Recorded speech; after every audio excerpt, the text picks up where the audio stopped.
Tanah Laut ini memiliki luas wilayah 363.000 hektar. Dari 363.000 hektar, wilayah tanah laut ini terdiri dari 264.100 itu adalah wilayah perkebunan dan pertanian.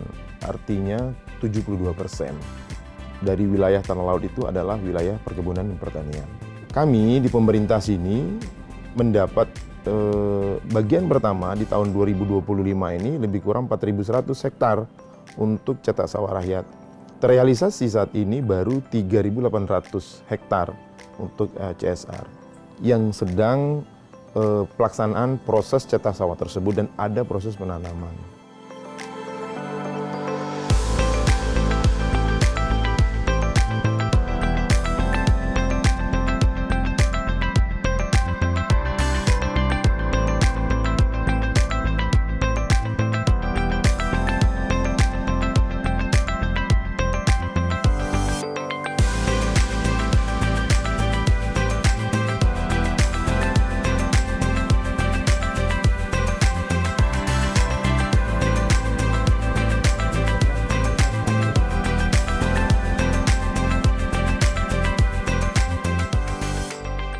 Nah, tiap-tiap brigade pangan ini terdiri beberapa orang, ada yang 15, 20, bahkan 25.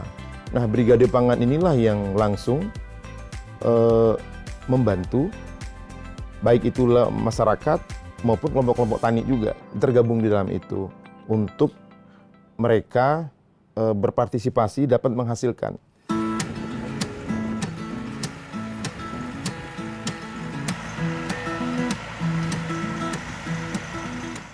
Perkenalkan, nama saya Husni Mubarak, biasa dipanggil kawan-kawan Barak.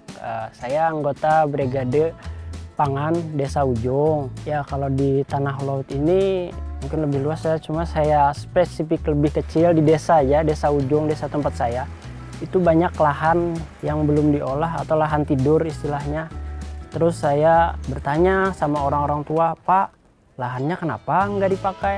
Katanya di situ sering banjir, terus airnya asam gitu.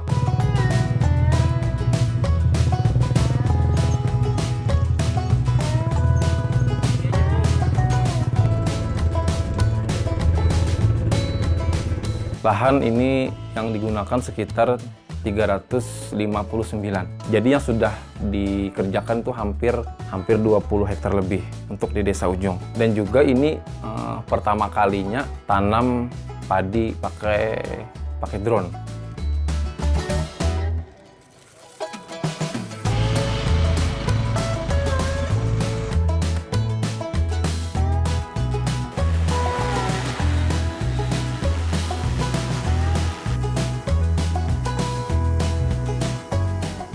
Dari dulu dari olah lahan aja sudah capek, manual olah lahan. Untuk tanamnya juga manual, sampai panen pun manual. Kalau di tempat kami ini kita pakai biasanya kalau nggak pakai arit pakai apa itu, ranggaman itu. Kalau sekarang udah ada combine, udah tanamnya udah ada transplanter, untuk olah lahannya sudah ada rotavator, udah ada traktor. Sangat terbantu sekarang.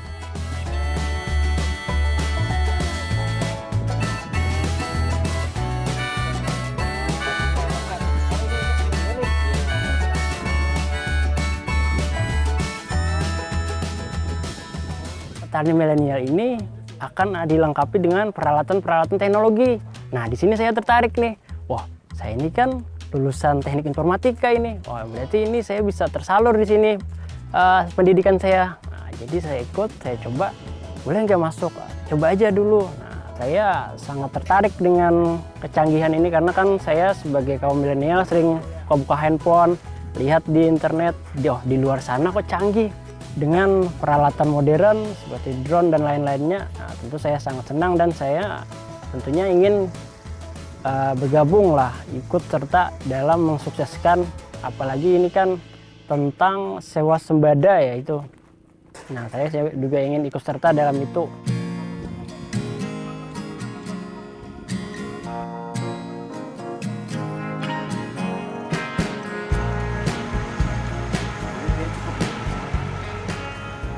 Brigade Pangan khususnya kita motivasi para milenial ini bahwa pertanian saat ini bukan pekerjaan yang dianggap kurang inilah. Karena saat ini dengan teknologi, baik itu alat mesin untuk pengolahan tanah, kemudian mesin panen, kemudian juga nanti kalau tanam kita bisa menggunakan drone seperti kita lakukan di Desa Ujung kemarin. Ini mudah-mudahan para milenial semua tertarik bahwa pertanian saat ini keren.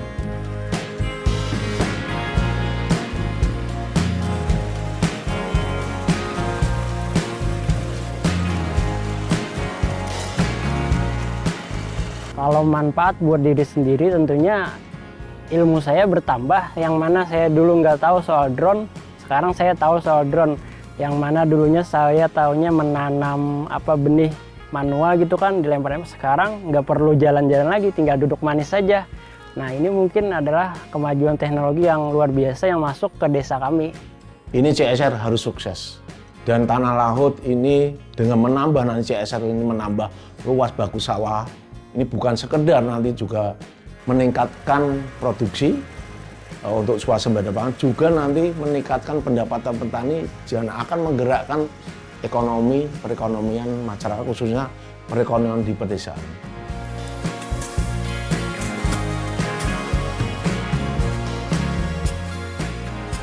Sebelum adanya regulasi yang baru tentang pertanian, kami sebagai petani hampir putus asa. Karena ujung tombak dari usaha apapun adalah pasar.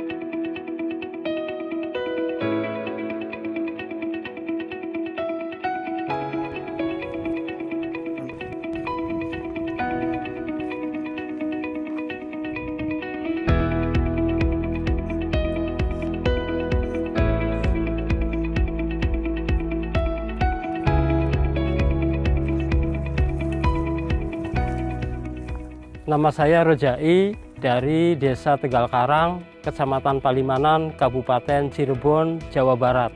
80% dari Desa Tegal Karang berprofesi sebagai petani, khususnya petani padi. Sebelum adanya regulasi yang baru tentang pertanian, kami sebagai petani hampir putus asa. Karena ujung tombak dari usaha apapun adalah pasar.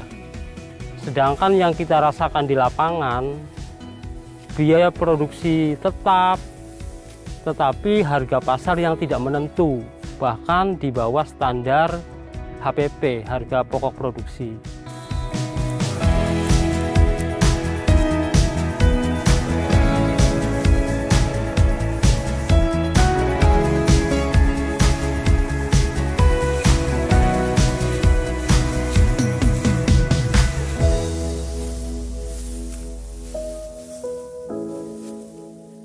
Pak Prabowo, Bapak Presiden menetapkan HPP 6.500, kemudian Bulog juga mengadakan sergap. Ini adalah bukti real bahwa betul-betul mau mengetaskan para petani.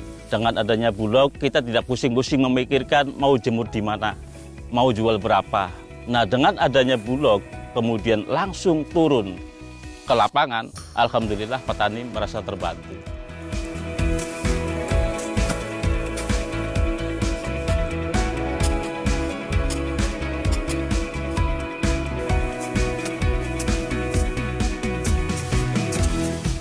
Kalau sebelum harga 6.500, kan waktu itu juga penyerapan kita masih dalam bentuk GKG dan beras. Artinya yang berinteraksi dengan si petani adalah mitra kita, bukan kita langsung. Tahun ini kan baru, tahun ini kita langsung membeli gabah panen petani. Jadi apapun adanya kita bisa beli.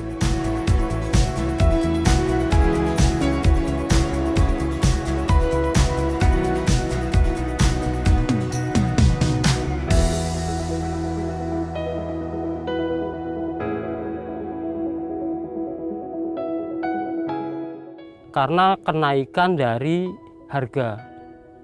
Dampaknya kami merawat lahan pertanian pun nambah semangat. Dan dampaknya produktivitas dari hasil padinya juga meningkat. Karena keseriusan kami untuk menggarap lahan dengan kepastian harga. Dulu standar itu 5-6 ton per hektar. Sekarang teman-teman ada yang nyampe 8 sampai 8,5 ton per hektar.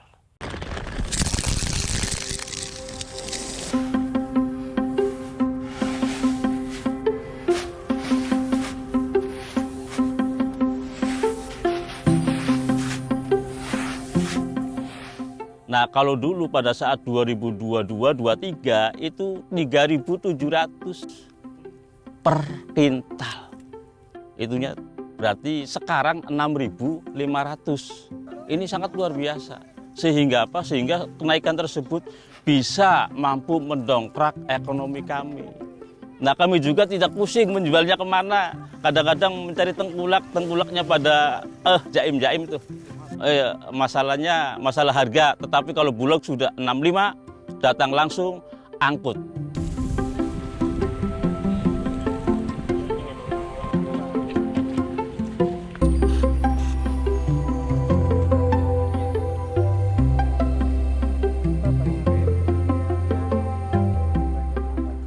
Tim jemput gabah inilah yang akan membeli gabah petani secara langsung. Tentunya setelah mendapat informasi dari Babinsa dan penyuluh. Baru kemudian selanjutnya turun tim jemput gabah kita untuk membeli gabah petani.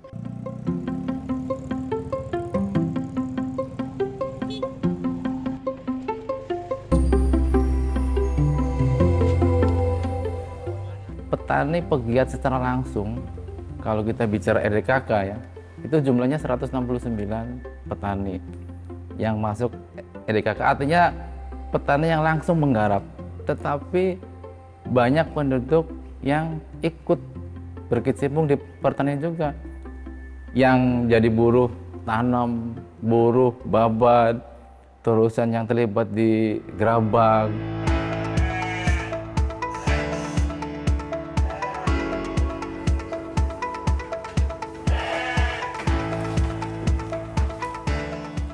Jadi pendapatan saya dulu yang 1 hektar itu standarnya 6 ton. Nah sekarang alhamdulillah taruhlah misalnya dapatnya masih 6 ton kali 6.500 menjadi 39 juta. Artinya naik 100%. Dari hasil penjualan padi saya beli ternak, sapi dan domba, dan harapannya dan sudah saya laksanakan mengolah limbah ternaknya untuk mensubsidi atau untuk menambahkan pupuk ke lahan pertanian garapan saya.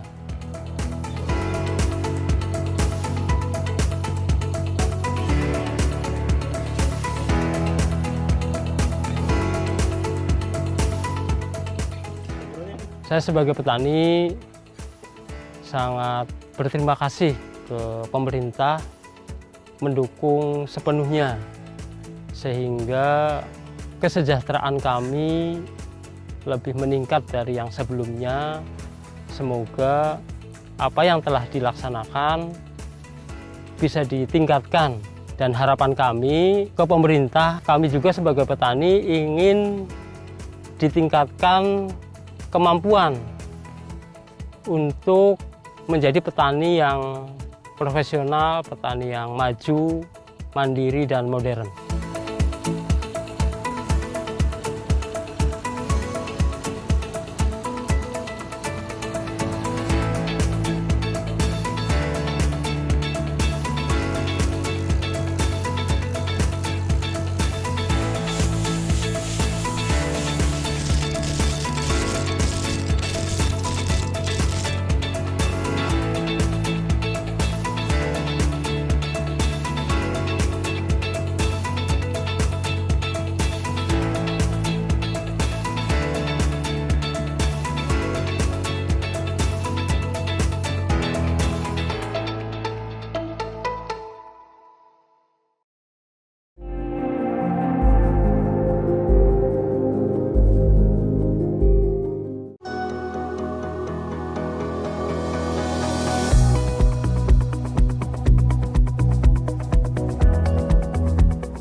lahan, cetak sawah. Sekarang stok aman, sekarang tinggal satu langkah lagi, itu pasar. Kita akan perbaiki. Kalau ini semua sehat, ekosistemnya bagus, insya Allah ke depan ketahanan pangan Indonesia semakin kuat.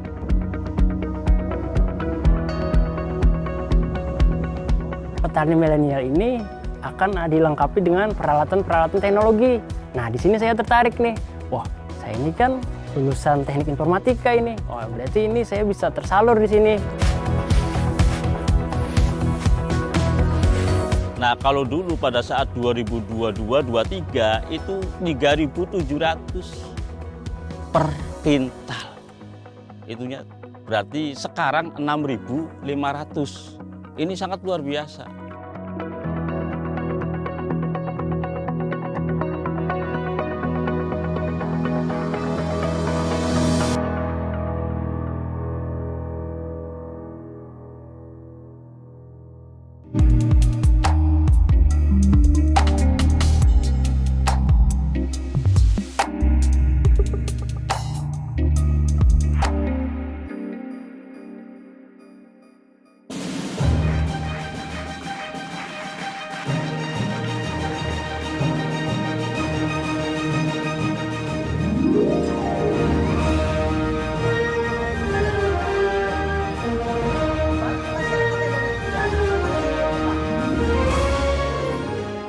Kita harus mampu memproduksi dan memenuhi kebutuhan pangan seluruh rakyat Indonesia.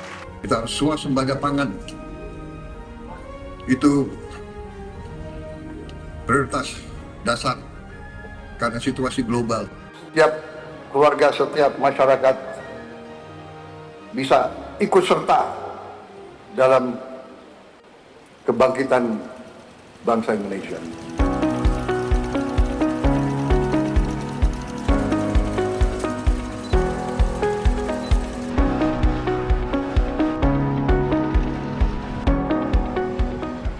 Pangan ini menjadi prioritas Bapak Presiden, gagasan besar Bapak Presiden Republik Indonesia. Ini 10 bulan terakhir sudah dibuktikan apa yang disampaikan Bapak Presiden arahannya kepada kami. Regulasi ada 17 regulasi yang direvisi, diperbaiki. Kemudian sarana produksi diperbaiki, semua diperbaiki, pengadaan diperbaiki. Kita menjaga kesejahteraan petani, alhamdulillah sudah baik. Dulu harga pupuk ini sudah selesai. Kan HPP dulu gabah yang dikeluhkan, pupuk dikeluhkan selesai. Irigasi ini sudah berproses. Insya Allah selesai dalam mungkin tahun depan rampung. Kemudian alat mesin pertanian tepat sasaran. Kalau ada macam-macam ditindak tegas.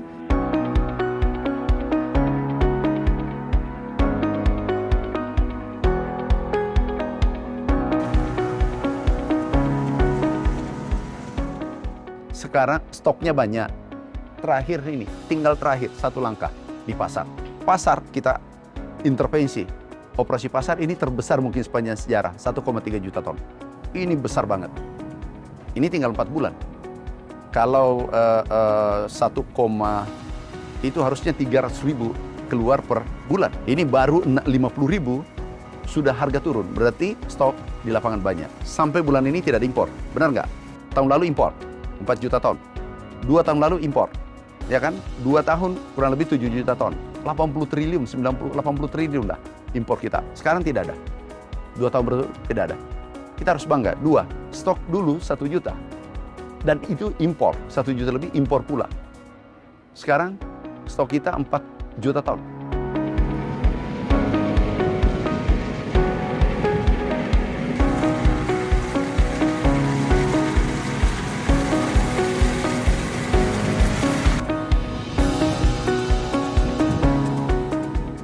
Jadi kita ke depan ingin memperbaiki ekosistem pangan yang sehat.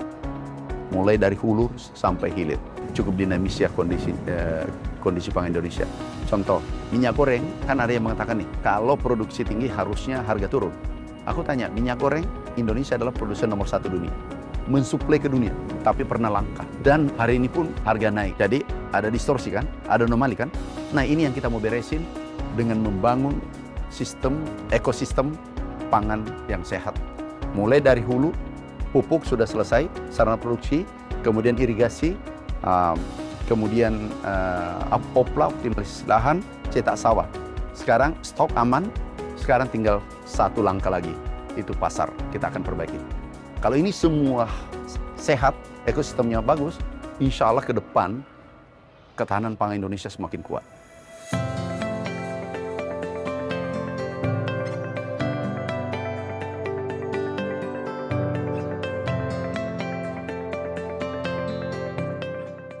Yang pertama adalah swasembada. Alhamdulillah, insya Allah mudah-mudahan tidak ada gangguan 4 bulan ke depan tercapai. Dari target 4 tahun, 1 tahun. Yang kedua adalah NTP kesejahteraan petani naik. Itu kata BPS 122. Target Menteri Keuangan pemerintah ke saya itu 110. Tapi kita capai 122%. Kemudian yang ketiga, pertumbuhan ekonomi tertinggi. Kalau desa kuat, kabupaten kuat. Kabupaten kuat, provinsi kuat. Provinsi kuat, Indonesia kuat. Jadi kita harus perkuat pangan di desa. Kalau desanya selesai, seluruh desa selesai, berarti kecamatan selesai kan? Kalau kecamatan selesai, kabupaten Indonesia. Provinsi Indonesia. Jadi kita mulai dari sana.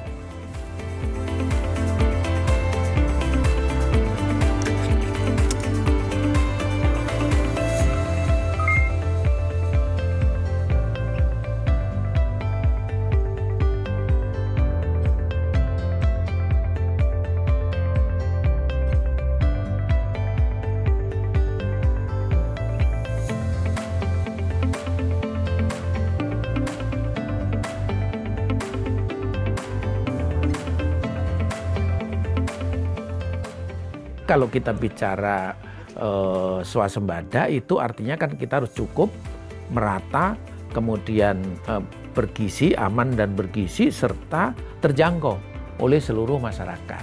Nah, bagaimana ini bisa tercukupi? Sebenarnya cara yang paling tepat kan hanya bagaimana kita meningkatkan produksi. Nah, meningkatkan produksi itu caranya juga satu, bagaimana kita meningkatkan produktivitas per hektar. Kemudian yang kedua, kalau kita bicara beras ya, bagaimana kita meningkatkan luas panennya.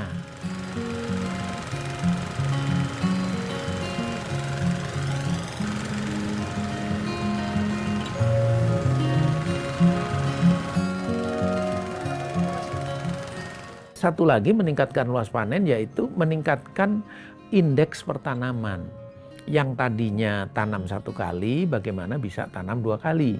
Yang 2 kali mungkin bisa menjadi 3 kali untuk daerah-daerah tertentu. Tentunya ini diperlukan infrastruktur, yaitu bendungan, kemudian embung, pompanisasi dan sebagainya. Ini sebenarnya sudah on track.